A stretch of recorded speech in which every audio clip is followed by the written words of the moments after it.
Welcome. मैंने Harika show सुन रहे हैं आप चल दुनिया को देख। तो आइए अपने मेहमान का वेलकम करते हैं और उनका परिचय जानते हैं। जी, मेरा नाम नीलू त्रिवेदी है और स्त्री वेलफेयर फाउंडेशन संस्था है जिसकी मैं अध्यक्ष हूँ और इस संस्था के माध्यम से हम जनहित में कार्य करते हैं। ये संस्था उत्तर प्रदेश के तमाम शहरों में सक्रिय है, जैसे कि कानपुर है, इलाहाबाद है और लखनऊ में तो ऑलरेडी कर ही रही है। हाँ जी। तो मैम किस तरीके से सक्रिय है और क्या क्या काम करती है? क्योंकि पूरा संसार ही स्त्री के इर्द गिर्द घूमता है, बिना स्त्री के मुझे लगता है संसार की संरचना असंभव है। तो ठीक उसी तरीके से हाँ जी, तो स्त्री नाम जरूर है संस्था का, लेकिन इस संस्था के माध्यम से हम समाज के हर पहलू पे हर वर्ग की हम सहायता करते हैं और मुख्य रूप से हम कैंसर सर्वाइवर्स के लिए काम करते हैं। उनके लिए फंड जनरेट करना, उनको हॉस्पिटलाइज कराना, उनके घर में राशन की व्यवस्था नहीं है तो उसको व्यवस्थित करना, इस तरीके की पीड़ित व्यक्तियों के लिए हम काम करते हैं। साथ ही हमारा निशुल्क पाठशाला भी चलता है, साई पाठशाला, जिसमें हम बच्चों को निशुल्क शिक्षा देते हैं। लेकिन कोविड की वजह से वो पिछले साल भी पूरी तरह नहीं चल पाया और इस साल भी वो डिस्टर्ब हो गया है। बहुत सारे काम इस वक्त रुक गए हैं, लेकिन मुझे लगता है जज्बा अभी भी नहीं रुका है। तो अभी और भी बहुत सारी बातचीत है नीलू मैम से फोन के थ्रू जो हुई है वो आपको सुनाएंगे एक छोटे से ब्रेक के बाद। सुनते रहे 90.8 में निहारिका। वेलकम। मैं निहारिका शो सुन रहे हैं आप चल दुनिया को देख और नीलू मैम से हमारी बातचीत हो रही है जो इस वक्त इस पेंडेमिक के दौरान बहुत ही बेहतरीन काम कर रही हैं और स्त्री वेलफेयर की वो फाउंडर भी हैं। तो उनसे जो हमारी बातचीत हुई आइए आपको सुनाते हैं। मैम इस समय ये भी बोला जा रहा है कि ये जो पेंडेमिक है इसने हमें सच में बहुत सारी चीजें सिखाई हैं, बहुत सारी अच्छी आदतें सिखाई हैं। तो आपके अंदर कौन सी एक अच्छी आदत आई जो आपको लगा कि ये पहले तो नहीं थी लेकिन इस पैंडेमिक के दौरान एटलीस्ट ये अच्छा हुआ मेरे साथ? जी, खुद में कोई बदलाव? जी हाँ जी, खुद में कोई बदलाव। मैं अभी तक अपने काम से काम रखती थी। मेरा ये स्वभाव था कि जैसे मुझे जो करना है बस मैं वही उन्हीं चीजों के बारे में सोचती थी। मैं ज्यादा सोसाइटी और सोशल नहीं रह पाती थी। लेकिन इन चीजों को जो इस घटनाएं घटी हैं इनको मैंने देखा कि बहुत सारे पेशेंट ऐसे थे जिनको मेदांता में एडमिट कराना था और मेदांता जैसे हॉस्पिटल में किसी को एडमिट कराना मेरे हिसाब से अच्छे लोगों के बस की बात नहीं होती, क्योंकि वहाँ में बहुत ही ज्यादा सोर्सेज की आवश्यकता पड़ती है। तो ऐसी स्थिति में मैंने अपने हस्बैंड से हेल्प मांगी और मेरे हस्बैंड ने 1 मिनट में बहुत सारे पेशेंट्स के लिए वहाँ पर बेड अवेलेबल करवाए। तब मैंने इस चीज को महसूस किया कि हम जिस कार्य में लिप्त रहते हैं सिर्फ उसी दिशा में ही अपना सारी चीजें केंद्रित ना करें, हम सोशल रहें। हर व्यक्ति सोशल रहे, हर एक व्यक्ति के साथ संपर्क बना के रखे, प्रेम भाव सद्भावना बना कर रखे, क्योंकि जरूरतें कभी किसी के लिए भी खड़ी हो सकती हैं। तो ऐसी स्थितियों में हमें खुद के अंदर आत्मग्लानि नहीं होगी कि जरूरत पड़ने पर हमने मदद मांगी। तो ये चीज मैंने अपने जीवन में सीखी कि हमें हर क्षेत्र में और सभी लोगों के साथ बहुत ही मिलजुल कर रहना चाहिए। और आप इतना मदद कर रहे हैं मैम कि मैं ग्रुप में देखती हूँ कि आपको स्पेशली टैग किया जाता है कि मैम प्लीज देख लीजिए। जी हाँ, बिल्कुल सही कह रही हैं। लोगों को आपसे बहुत उम्मीद है, मुझे ऐसा लगता है। जी, मुझे बहुत खुशी होती है जब कोई ऐसी हेल्प के लिए मुझे टैग करता है, तो मुझे बहुत खुशी मिलती है कि ईश्वर ने मुझे इस काबिल बनाया कि मैं किसी के लिए कुछ मदद कर पा रही हूँ। क्योंकि जीवन का दूसरा नाम यही है, अगर हम किसी के काम नहीं है तो जिंदगी का कोई मतलब नहीं है। एकदम सही कहा मैम ने। और पता मुझे भी यही महसूस होता है कि अगर आपने इस समाज में जन्म लिया है, स्पेशली भारत देश में आपका जन्म हुआ है, तो कुछ ना कुछ तो ऐसा बेहतरीन करके जाना चाहिए कि एटलीस्ट जब आप ना रहें तो आपकी वो अच्छी बातें लोगों को ज़रूर याद आएँ और लोग आपको याद ज़रूर करें। कुछ ऐसा काम करके ज़रूर जाना चाहिए। फिलहाल अभी एक छोटा सा ब्रेक, एंड ब्रेक के उस पार शुरू हो गई हमारी पाठशाला। एंड नीलू मैम से बातचीत करके बहुत अच्छा लगा and thank you so much. और सैल्यूट भी करता है BBD 90.8 FM उन्हें, और ऐसे ही वो आगे बढ़ती रहे। All the best. एंड आप कहीं मत जाइएगा, सुनते रहिए 90.8 में निहारिका। वेलकम। मैं निहारिका शो सुन रहे हैं आप चल दुनिया को देख और नीलू मैम से हमारी बातचीत हो रही है जो इस वक्त इस पेंडेमिक के दौरान बहुत ही बेहतरीन काम कर रही हैं और स्त्री वेलफेयर की वो फाउंडर भी हैं और पाठशाला भी चला रही हैं, बहुत सारा काम कर रही हैं। तो उनसे जो हमारी बातचीत हुई आइए आपको सुनाते हैं।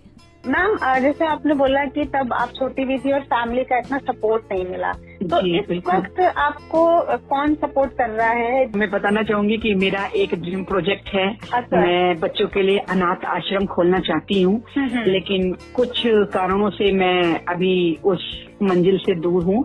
तो अभी जो मैं कर पा रही हूँ वो मेरे अब अपने पैरों पे मैं खड़ी हूँ, और जो मैं कार्य करती हूँ, जो मुझे पैसे प्राप्त होते हैं, और मेरे हस्बैंड भी अब मेरी भावनाओं को समझते हुए मेरे कार्यों में सहायता प्रदान करते हैं, और थोड़ा बहुत वो हमें आर्थिक तौर पे भी मदद करते हैं। तो उन पैसों से हम ये सारी सहायता लोगों के लिए जुटा पाते हैं। साथ ही संस्था है, तो संस्था में कुछ बहनें हमारे साथ जुड़ी हुई हैं जो मेरी भावनाओं से बहुत ही प्रभावित होती हैं, तो वो भी हमारे हर कार्य में आगे बढ़ के सपोर्ट करती हैं। और मैम की बातों से आपको ये समझ में आ गया होगा कि जब 5 उंगलियां एक साथ आती हैं और एक मुट्ठी बनती है तो वो मजबूती ही अलग होती है।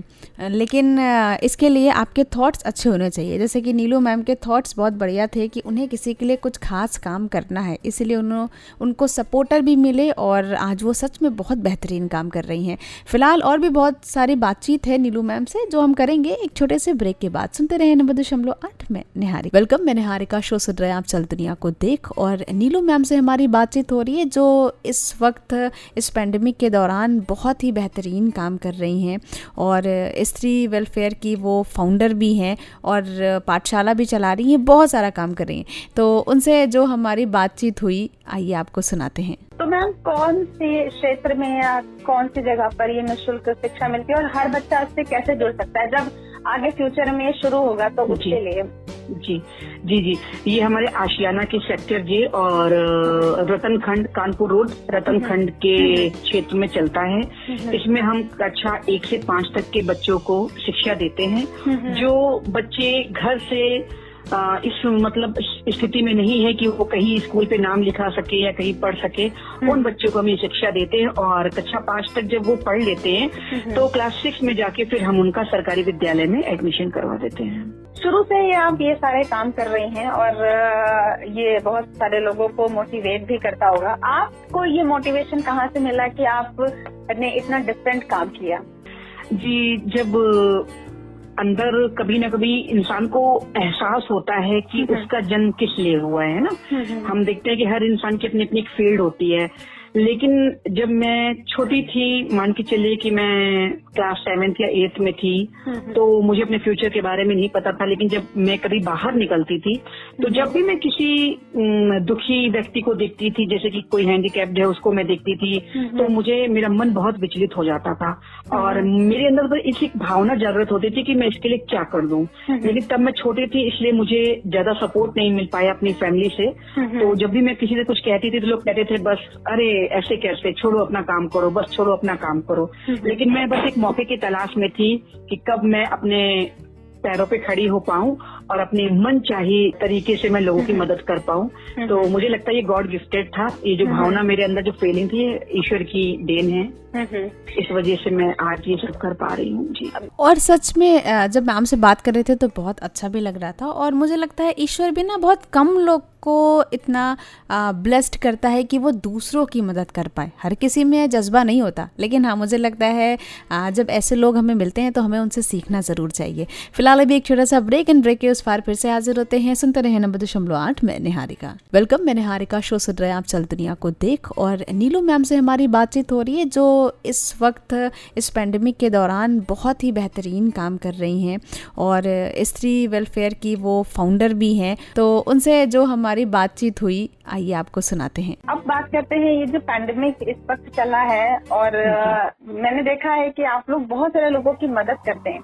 तो आप इस BBDK-FM के माध्यम से मतलब बाकियों को क्या संदेश देना चाहती हैं? जी, मैं बाकियों को यही संदेश देना चाह रही हूँ कि अभी तक का जो जीवन लोगों ने जिया है कभी कल्पना भी नहीं की होगी। ये 100 सालों में लोगों ने कल्पना भी नहीं की होगी कि कभी ऐसी सिचुएशन आएगी कि इस तरीके की त्राही त्राही मच जाएगी, महामारी मच जाएगी। लोग एक दूसरे को छूना तो दूर, एक दूसरे की तरफ मुंह करके बैठना भी पसंद नहीं करेंगे।